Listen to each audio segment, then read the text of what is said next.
Welcome back to World Building Fundamentals. In today's episode, we're going to be talking about core systems, your magic or your sci-fi technology and the like. Though the general philosophy of this video can be applied to both, I'm mostly going to be talking about magic more often than not because that's where my personal interest lies. Core systems are essentially the mechanics of your setting. Your different magic systems in a fantasy setting, your technology in a sci-fi setting like faster than light travel or mechs, or your typical shonen manga power systems like chakra or nen. I'm talking about them now because I feel core systems are something that should be decided upon early so they can influence your world building from the beginning. That, in your core system, should generally come from your core themes and inspirations like everything else, and this is a good way early on to showcase that. Because that's a pretty common criticism you see in a lot of fantasy especially, is how their core magic systems don't always affect their world building, even when they should. Why are there castles and pike formations when wizards can blow them up with a fireball at a moment's notice? Why aren't there wizards who use magic to fertilize fields, or to instantly make complex components, or what have you? Core systems should have an effect on the world building, even if it's a subtle one, because said core system is a rarity. Now, for examples of how your core themes and inspirations should affect your core systems, we can go back to two examples from previous episodes. The first being in Dark Sun, whose magic system is central to its world building. If you missed the episode in which I talked about it, or simply need a reminder, in Dark Sun's world of Athos, true magic or sorcery isn't powered by some ethereal web like most D&D settings. Instead, magic is powered through the life force of plants. If you only take a little life force from the plant, it might wilt, but it'll make a comeback. But if you take all the life force, then not only will you have more power for your spell, but you'll kill the plant and sap the nutrients from the soil and its roots as well. These two opposing philosophies are known as preservation magic and defiling magic respectively. It was a war waged by the defiling mages that brought Athos into the desert wasteland it's famous for being. That magic system is masterfully tied into one of Dark Sun's core themes of resource usage, especially in overexploitation. Where if we want to look closer to inspirations as a source for your core systems instead of core themes, we can look at an example I made from a cancelled previous world building series, in which I made a fantasy setting whose core inspiration was conspiracy theories. When looking for a magic system, I stumbled across the 440 Hz conspiracy, which is a theory that says that the standard 440 Hz tuning for most all music was pushed to magically make people more anxious or mind control. So I made a magic system based around frequencies and tuning. A fireball spell would be cast by producing a specific frequency, say 6 to 14 Hz, with either an instrument-like tool or some special vocal technique. If you want your sword to light ablaze and burn your enemies with each swing, you need to enchant it by having the blade vibrate at 6 to 24 Hz in range. A magic scroll would have a similar effect, but it would be a piece of paper that more often than not tear itself to shreds as it vibrated with the frequency to produce a spell. I didn't get too far into that world building series, so I only toyed with the frequency-based magic system a little, but there's still so much you could do with it. Have certain schools of magic be locked to specific races because of what their biology is physically capable of. Unless, say, you use magic to further modify your own biology. The idea of wild magic being produced by naturally occurring frequencies, or something more simple like tuning forks acting like wizard wands. For some more on-the-fly examples we could take from last episode, let's go back to the subculture fantasy concept, specifically back to those outlaw biker-inspired horse nomads. Now, what's a common feature across the majority of biker gangs across the world? Usually some form of personalized clothing, be it a leather denim vest in the US or a jumpsuit in Japan, usually affixed with personal affectations like patches. So, for the magic of the steps in our hypothetical subculture-inspired fantasy setting, could be a system of elaborate runes and arcane symbols worn on a nomad's armor that are used to cast their spells while mounted on horseback. Much like a biker gang, one tribe could have a specific symbol associated with it, so each tribe might have a specialized spell that they all can cast. Those big draft horse riders might specialize in lightning magic, whereas those little step pony riders might specialize in fire magic. And of course you could go further into it with specific clans within a tribe having even more specific and personal symbols, which give them even more specialized spells. Say a clan of draft horse riders, who have a special spell to electrically stimulate the muscles of their horses, allowing them to run faster for short bursts, whereas a clan of steppe pony riders might use their fire magic to jet propel their arrows after being fired from their bows. This all ties back to one of my great rules of world building, in which big ideas breed smaller ideas. By which I mean a big and general concept such as armor-based rune magic can, with a little thought and imagination, turn into dozens of potentially golden smaller ideas. Pair that with disciplined world building enforced by a strong adherence to core themes and inspirations, and you should end up with something detailed while still being sensible and cohesive. As for sci-fi, that's going to be a bit harder because you generally are at least somewhat limited to at least some scientific principles, but limits breed creativity, and it's not like soft sci-fi doesn't exist, so don't be too discouraged.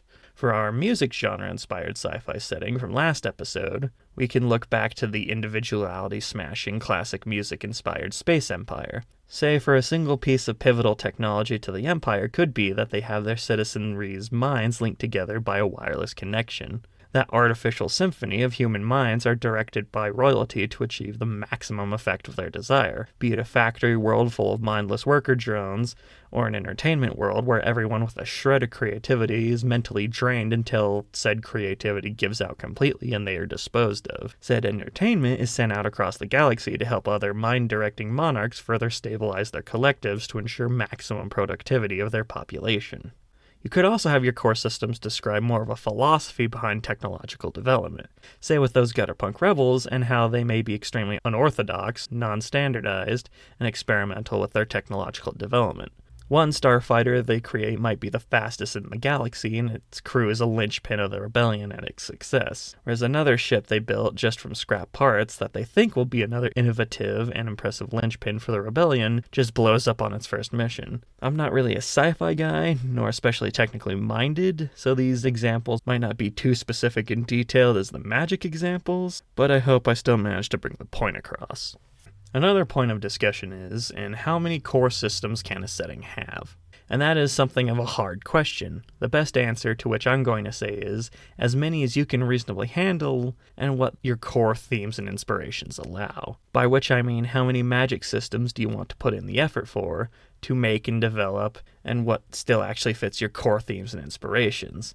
So if you feel you really only have one system that either you have the time or energy to make, or that actually really fits your core themes or inspirations, then I recommend you just fully commit to that one system and cut everything else that isn't working out. Good world building isn't about just being more, it's about being detailed and focused. If you want to spend enough time to get a lot of stuff written out and detailed to a good level, then good on you. But there's nothing wrong with shrinking down the scale of things to focus on tighter design either. For a look at a setting with multiple core systems, we can, once again, look to Dark Sun. There's the magic system powered by the life force of plants, which I've mentioned before, but the most common core system of the setting is actually psionics, which essentially every creature on Authos that survived the Cleansing Wars, sapient or not, has evolved and is often vital to their survival. As August of Astocles in Book 1 of the Prism Pentad, The Verdant Passage, describes it, magic is an exact affair. More like a science. You need exact opponents and the exact spell in your book to create an exact effect. Whereas psionics is more of an art that relies more on confidence and faith. An art where one could do almost anything if they can control the energy necessary for it without destroying themselves. And psionics is an art that takes a lot of power and discipline to master. Every person, animal, and even some plants all do have one random psionic talent they can use, however, which makes everything potentially incredibly dangerous. There's also dragon and solar sorcery, which is powering spells through animal life force and with the aid of psionics, and through the power of the sun thanks to the now destroyed dark lens. But those are both just other sources to power sorcery, not really a new system. There is, however, other core systems as to accommodate the classic D&D class system. There's elemental cleric magic that clerics and druids use, though that's not common by any means, as one has to either be born or born again through an incredible hardship to use clerical magic. There's also Templar magic, which is kind of vaguely described as being related to clerical magic that the sorcerer kings can bestow upon their Templars but can't use themselves for some reason. Some people argue that these additional magic systems clutter or somehow take away from the setting, but I disagree. Psionics is there to show the mutant nature of the world and increase the general danger. Clerical magic is a more distinct warrior of the last vestiges of a broken world affair, and can never be common enough to replace true magic or psionics. And Templar magic both gives people a reasonable reason to join the Templars alongside political power, and gives the Templar forces that little bit extra power and menace that they need to be competent threats. It all still works within the core themes of Dark Sun, even if they aren't as masterfully concise as true sorcery is. For another example of multiple core systems in a setting, we can look at something more simple in One Piece. Wherefore, the first half of the story, essentially the only real power system beyond hard work and anime logic are devil fruits. If a guy can punch down a building, he either lifts a lot of weight every day, has some sort of devil fruit that lets him do that, or a combination of both. Then, about halfway through the story, Hockey gets introduced as a whole new core system. Hockey's powers are a lot more specific and set in stone, where devil fruits and anime logic can do almost anything from controlling fire to letting you fly. Hockey for most allows you to enhance your senses and sense spiritual energy, as well as forming a protective coating around your body that both protects it and hardens your attacks to where you can hit incorporeal enemies. For a select few who have the ability to use Conqueror's Hockey, you can overwhelm the minds of others. There's also more advanced Hockey forms like Seeing into the Future or more ranged physical attacks, but those two are pretty strictly limited. Its purpose in One Piece's story is to both up the stakes of the general scale of enemies, as well as provide some more combat options to non-Devil Fruit users, especially against Logia-type Devil Fruit users. Those are two examples of settings with multiple core systems for different reasons. Dark Sun's numerous core systems primarily exist to inform D&D's class-based gameplay first and the story second, while Hockey in One Piece exists for the sake of storytelling, mostly in the raising of the threat scale of enemies and allies alike. Another reason to have multiple core systems would be to emphasize your core themes and inspirations as well. If, say, colonialism is a core theme of yours, then having two different core systems to represent the colonizers and the natives respectively could help reinforce your point as well. Our next topic being on how common should your core systems actually be, and that's going to depend on a lot of things really. The first of which is just generally going to be your own ideas for the setting and your general preferences. Do you want a high fantasy setting? Is your sci-fi future so heavy with new technology that everything has changed completely? Or do you want low fantasy? Is your sci-fi future not so far into the future that everything hasn't changed yet? You should generally be trying to create something you yourself would like, unless you're in some sort of competition or under contract. Next, of course, is that it should really be dictated by your core themes and inspirations. If your core theme is about magic's effect on society, then magic should be common enough to realistically have an effect on society. Just as if your inspiration is some sort of culture or mythology that was heavily steeped in sorcerous practices, then again, maybe your magic should be more common than not. Of course, the inverse is true as well.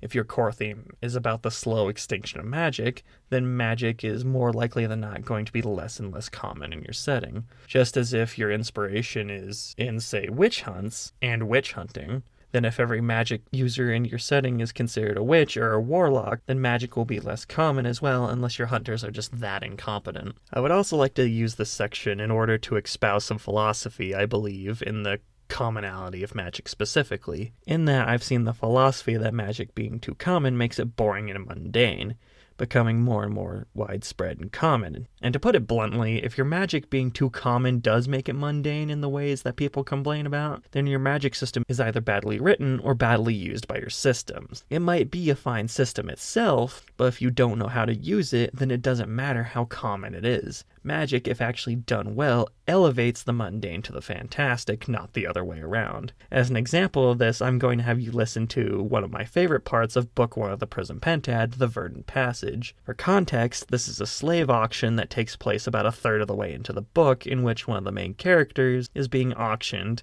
and one of the other main characters is trying to buy her for reasons I won't spoil, and ends up in both a bidding war and a silent battle between preserver magic and psionics. I'll pay 55 gold, Agis called breaking with established bidding protocol. A charge of excitement shot through the crowd, and Karo hissed, "You have fallen to a new low, master." "I don't want her for myself," Agis explained, motioning his dwarf to be silent. 60 gold, the old man replied, his voice rock steady. Gadarak looked from one man to the other, then shrugged and smiled. It seems I have underestimated the value of my merchandise. My tribe is open to any offer. Agis started to speak again, then abruptly changed his mind. Suddenly, bidding against the old man seemed a foolish thing to do. He found himself thinking that he already owned hundreds of slaves, and this one was really not as special as she looked. The thought also crossed his mind that Roderick had waited until dusk in order to conceal some flaw that would become readily apparent tomorrow morning. "Will you bid again, on the right?" Roderick asked. "She is a true beauty. I'm sure you won't be sorry." The elf's words brought Agis back to his senses, and he realized the thoughts that had been going through his mind were not his own. They had been planted by some outside influence. His training in the way told him that the influence could not have been psionic in nature.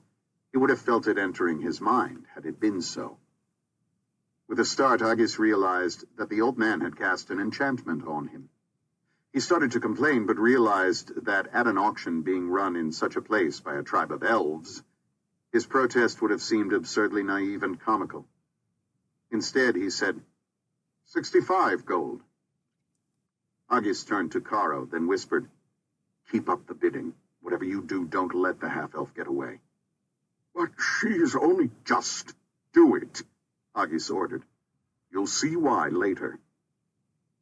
The noble closed his eyes and visualized a solid wall of pharaoh trees rising out of the ground to surround his intellect, their spine-covered boughs intertwining so thickly that it was impossible for something so small as a needleworm to crawl through the hedge without being ripped to shreds. This living barrier kept growing and arched over the top of his mind like a bower, protecting him against attack from above as well as from the side. He imagined the roots of the trees reaching deep inside him, drawing upon his energy nexus for the power to make the defenses strong. The hedge was not impenetrable. Nothing was, to a master of the way, but Agis knew that the sorcerer would find it difficult to slip any more spells past it. Once his own mind was defended, Agis set about attacking his opponents. Normally he would not stoop to using the way to win an auction, but if the old man was calling upon magic, Agis saw nothing dishonorable in using his own abilities. The senator opened his eyes and looked across the courtyard. Though it was too dark to see the sorcerer's face, in his mind Agis pictured the old man's shrewd brown eyes. Closing his mind to anything but those eyes, he summoned enough psionic energy to create a psychic messenger, in this instance, an owl. He gave the owl feathers that matched the color of the sorcerer's eyes and sent it flying silently toward his opponent. As the owl approached its target, its brown feathers disappeared against the irises of the old man's eyes, then slipped into what lay beyond. A fragment of his intellect moving with the owl, Agis was staggered when they entered the sorcerer's mind. From the old man's curt manner and constant frown, the noble had assumed he would find a stormy, harsh place, as violent as the Athasian desert itself, with fiery flashes of anger and cold bolts of disdain shooting in every direction. Instead, it seemed more like a blissful oasis on a still night, its pool filled with blue waters and its perimeter surrounded by a forest of stalwart trees strong enough to withstand any wind. Agis was so surprised that he hesitated before sending his owl down to claim control of the place. In that moment, the old man realized that his mind was being invaded. Suddenly, 1,000 white shrikes appeared out of the trees and flew toward Agis's owl. Each of the little birds screeched a tremendously loud and shrill warning call. The noble tucked the wings of his raptor and dropped toward the pool, but the shrikes attacked, tearing at the larger bird's tail feathers and pecking at its eyes. Even as Agis prepared to change his probe to something less subtle and more powerful, the shrikes tore the owl. The noble glimpsed a beak and a handful of feathers settling over the oasis pond. Then Agis found himself staring across the murky courtyard at his opponent. The noble gasped several times, for the battle and the loss of the owl had cost him a considerable amount of energy. Nevertheless, though he doubted he could enter the sorcerer's mind again, he had plenty of stamina left, and there were as many ways to use the way as there were men who walked the face of Athos. He would find another way to attack and try again. "What's the bidding, Caro?" Agis asked. 71 gold. From across the courtyard, the old man's sonorous voice called, 75. 80, Agis replied automatically. A murmur rustled through the courtyard. Mole gladiators could be had for 80 gold.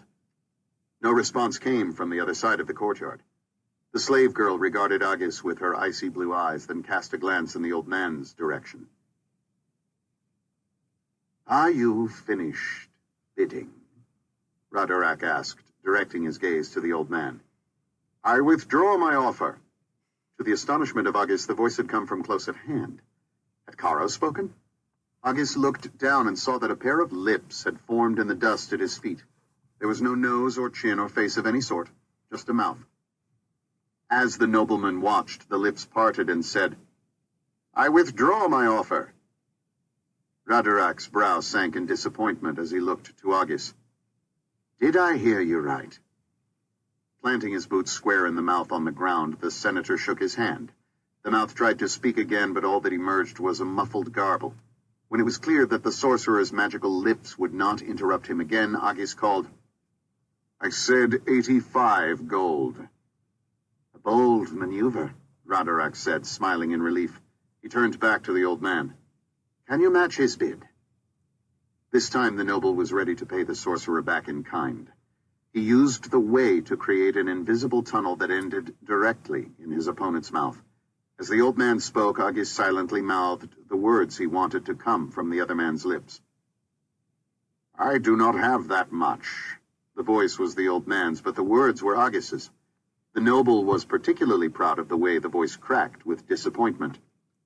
"How unfortunate," Radorak cooed sympathetically. He motioned Agis forward. The old man started to protest, but again Agis put his own words into the sorcerer's mouth. "Perhaps you would trust me for the rest." This brought a roar of laughter from everyone assembled beneath the bridge. The sorcerer scowled in Agis's direction, but the noble ignored him and stepped forward, taking his purse off his belt. He found his fingers trembling with fatigue as he untied the knot. His contest with the sorcerer was taking its toll on his energies. The slave girl looked in his direction, an expression of contempt on her face. She mumbled something under her breath, then motioned for Agis to return to his place. "You'll never lay a hand on me, spawn of a misbegotten Mechilot."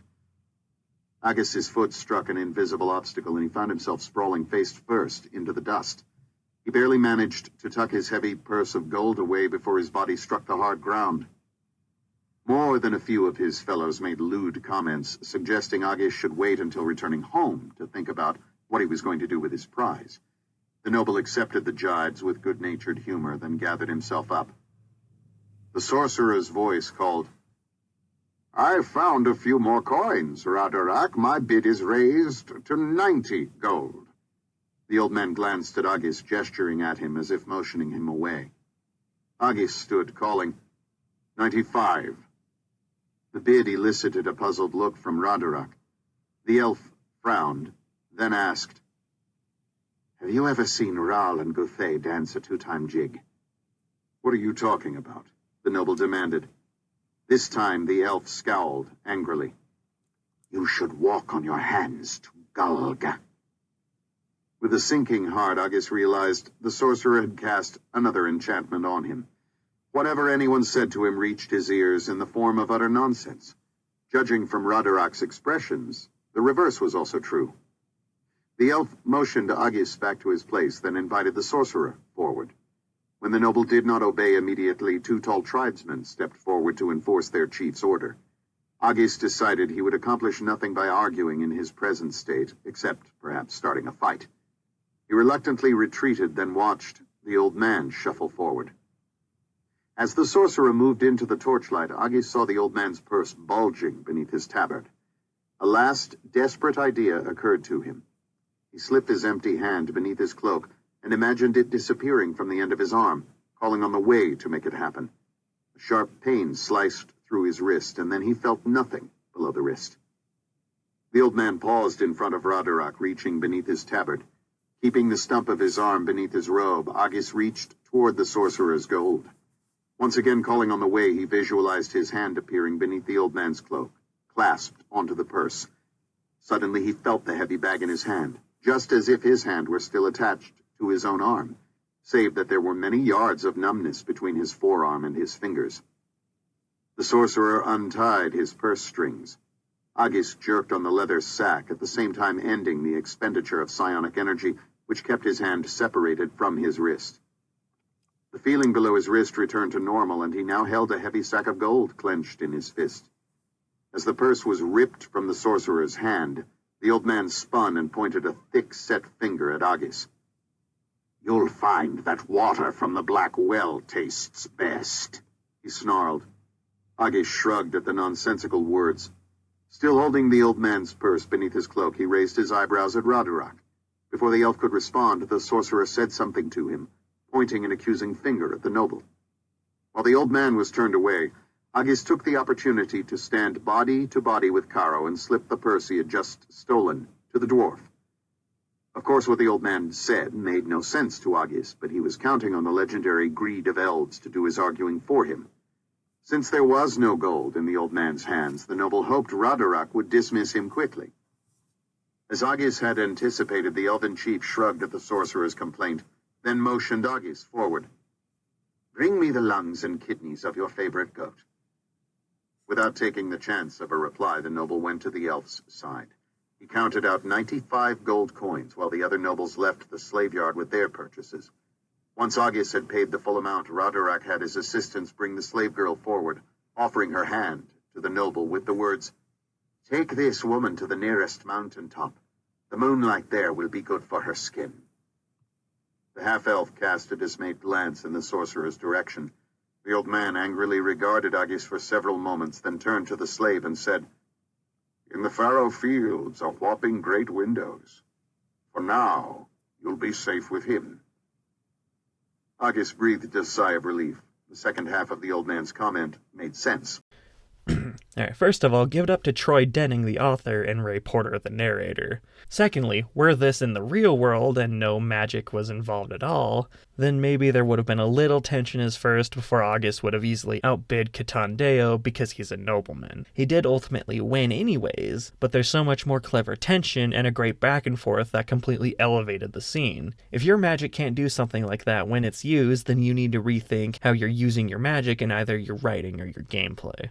There's also a little part at the beginning of the second book, The Crimson Legion, in which Tithian is trying to use his psionics to possess the mind of a giant insect creature called a Kank in order to see through its eyes and spy on people, only for him to be so bad at psionics that the natural psionic defenses of the Kank not only repels him, but ends up briefly taking over his mind for a moment. I'm not going to play the audio from it because I'm already kind of worried about the amount of audio I did play already, but I want to mention it because I think animals with magic powers is both an underappreciated and underutilized concept in fantasy as well.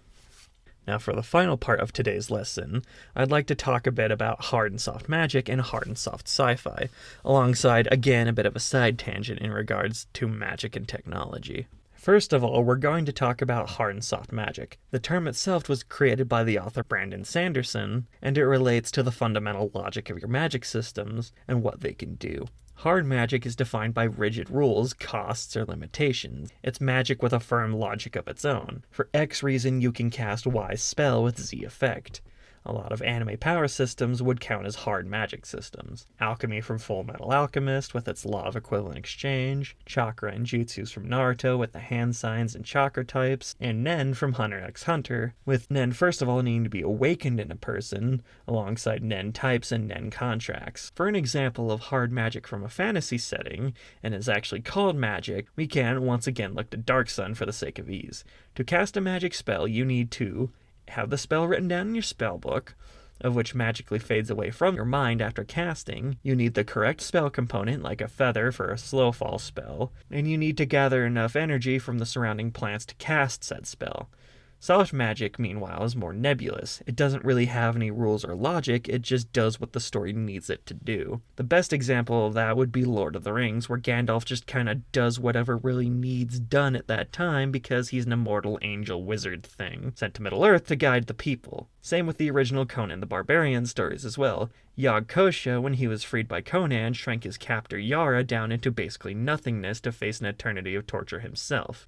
Meanwhile, Zaltotin summons demons and nearly kills Conan with a sort of magical or spiritual poison or curse. Older fantasy in general trended towards more nebulous soft magic that just does whatever the story needs it to do at the time. Hard and soft science fiction, meanwhile, has more to do with scientific accuracy and detail.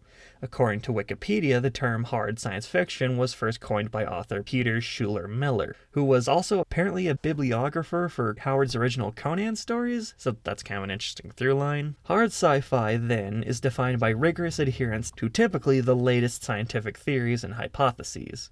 Essentially, hard sci-fi is based in and written around real science, either as an exaggeration or hypothetical future thereof. Examples of hard science fiction include the original story Peter Schuler-Miller coined the term for, Islands of Space by John W. Campbell, alongside, say, The Three-Body Problem, The Martian, and maybe the original Jurassic Park novel by Michael Crichton, but the jury still seems kind of out on that. As for soft science fiction, that term was first coined by Peter Douglas Nichols, and in contrast to hard sci-fi is more nebulous with both its science as a whole and the explanations behind it. For an example, hard sci-fi might go into great detail about how a given piece of technology works, whereas soft sci-fi will just say X machine does Y thing and not really elaborate on how, just that it's implied to be scientific nature instead of magic. Examples of soft sci-fi include Frank Herbert's Dune, Star Trek, H.G. Wells' The Time Machine, or Mary Shelley's Frankenstein.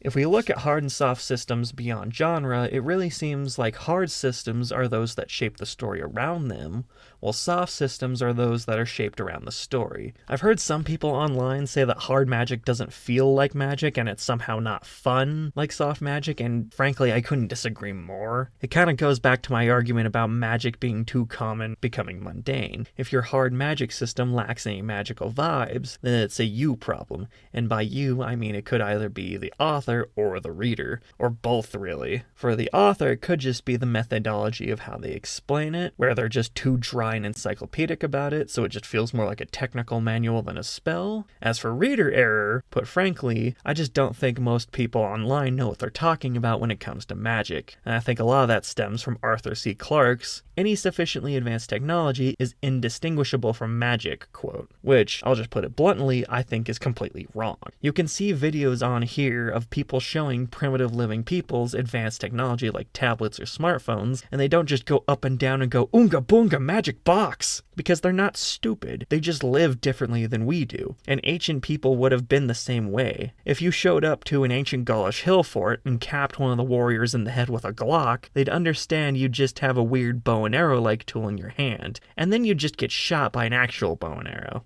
They wouldn't bow down to you then and there and worship you as a living god king. That's stupid and frankly seems rooted in a lot of old imperialistic ideas. This was a quote written in 1962 by an actual inventor and a sci-fi author who didn't even try to understand magic or magical thinking, and that same ideology is present all over the internet today because actual magical thinking is extinct in the modern world for good or bad. Take a YouTube video I saw a while back discussing Avatar: The Last Airbender. I don't remember who made it or what the title was, but I distinctly remember them saying that bending wasn't magic because it wasn't standard fantasy magic, and that's just straight up wrong. Magic is any system that creates an effect that doesn't involve scientific principles. Bending doesn't work because of secret nanites in the earth, air, water, or fire, and that you just control them with martial arts moves. It's not using martial arts to subtly manipulate a theoretical fourth dimension to move a desired element. It works purely through its own logic, which is magical thought in nature. Just because it's not an old man in a wizard hat doesn't mean it's not magic. Any of those anime power systems I mentioned before could count as magic too, or even other ones like I didn't mention, like Ki, Hamon, or Pyrotechnic. You don't have to call them magic, but they're still magic unless given a science-based explanation, even if it's only weakly scientific. So if you, the reader, are having troubles finding hard magic systems to feel magic, then try and explore around and enhance your perception of magic and more magical thought. And that's core systems covered. In short, your core system should be informed by your core themes and inspirations for a sense of tight design and focus, as well as they should be designed in mind from the near start so they can influence the rest of your world building without you needing to make retcons and such. As well as the difference between a hard and soft core systems really being whether or not your story revolves around them or if they revolve around your story. Next video is going to be the actual combat showcase for Organized Chaos as opposed to discussion of its systems as of last week's video. The next world building fundamentals video will be discussing the ground up, iterative world building building design and philosophy I personally like to use when I can. I'm not sure for how long world building fundamentals is going to run for, because its goal is really only to teach basic fundamentals of world building. All the nitty gritty rivers and mountains type stuff is best left to other people. After world building fundamentals is over, I'll probably just start discussing the worlds and world building I've done for the various organized chaos settings in campaign. Until then, let me know what you think down below.